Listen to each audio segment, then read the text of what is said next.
ڈالروں کی اب یلغار. اب یہاں پر امریکی سرمایہ اور ڈالر چاہے مشرق سے آئے چاہے مغرب سے آئے وہ یہودیوں کا اعلی کار ہے. آپ نے اگر $1 نوٹ کا اگر کبھی نقشہ دیکھا ہو، اس کے اوپر جو سگنیا بنا ہوا ہے، جو نشان ہے، وہ کیا ہے؟ پیرامڈ، احرام مصر. یہ کن کے لیے اہمیت رکھتے ہیں؟ ہزارہا یہودیوں کا خون اور ان کی ہڈیاں ان پیرامڈز کے تلے دبی ہوئی. جب یہ احرام بنائے گئے تھے، یہ یہودی وہاں غلامی کے دور میں تھے، بیگار ان سے لی جا رہی تھی. بڑے بڑے پتھر جب گرتے تھے تو پسنے والے یہودی ہوتے تھے. یہ ان کی اپنی جیسے ہولوکاسٹ، جیسے انہوں نے اس کو اپنا سمبل بنایا ہوا ہے، اسی طریقے سے پیرامڈ، مصر کا پیرامڈ، یہ گویا کہ ان کے اس زوال کا ایک نشان ہے. اور اس پر ایک آنکھ بنی ہوئی ہے، ایک آنکھ، کان دجال کی آنکھ، وہ دیکھ رہی ہے. عجیب ہے یہ سمبل. نیچے لکھا ہوا ہے نووس آرڈو سکلورم، اور یہ در حقیقت 1776 جو نیچے لکھا ہوا ہے وہ رومن حروف کے اندر یہ 1776 ہے، جو میں بتا چکا ہوں آرڈر آف الومناٹی وساپ نے قائم کیا تھا. عام دنیا یہ سمجھتی ہے کہ شاید یہ امریکہ کا یوم آزادی ہے، سن آزادی ہے.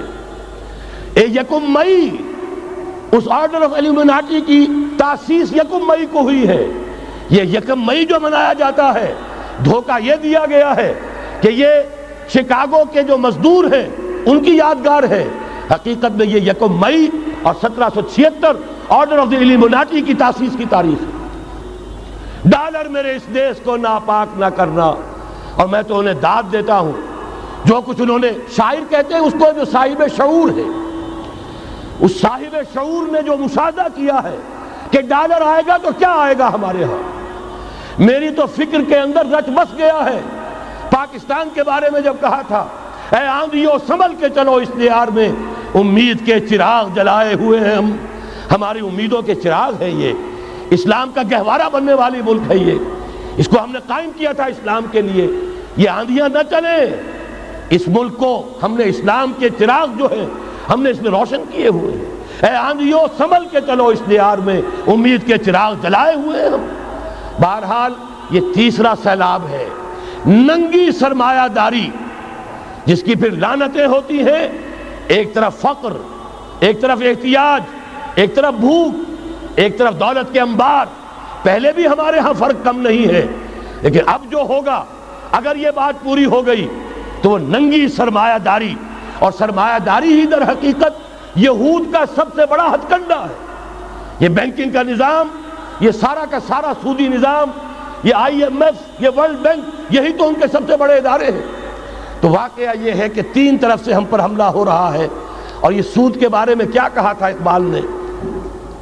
از ربا آخر چمی زائد فتن. اس سود کے ام الخبائث کے پیٹ سے سوائے فتنوں کے اور کیا برآمد ہو سکتا ہے؟ کس نہ داند لذت قرض حسن. کسی کو قرض حسنہ کی لذت یاد نہیں رہی. بغیر سود کے قرض دو.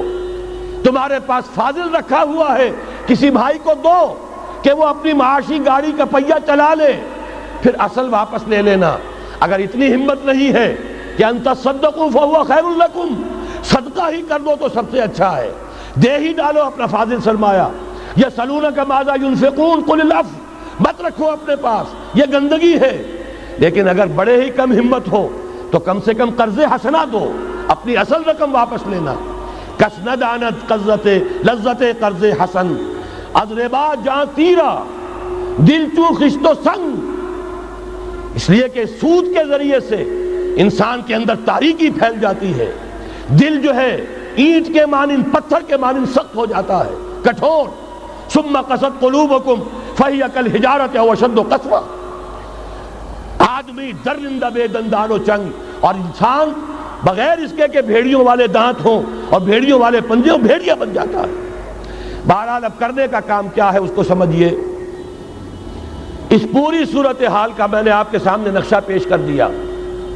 ایک طرف مغرب سے نیو ورلڈ آرڈر، جو جیو ورلڈ آرڈر ہے، اس وقت کی سپریم پاور آن ارتھ، امریکہ کی سرپرستی میں بڑی تیزی کے ساتھ حملہ آور ہے. دوسری طرف وَمَكَرُوا وَمَكَرَ اللَّهُ وَاللَّهُ خَيْرُ الْمَاكِرِينَ۔ اللہ کو پامردی مومن پہ بھروسہ، ابلیس کو یورپ کی مشینوں کا سہارا۔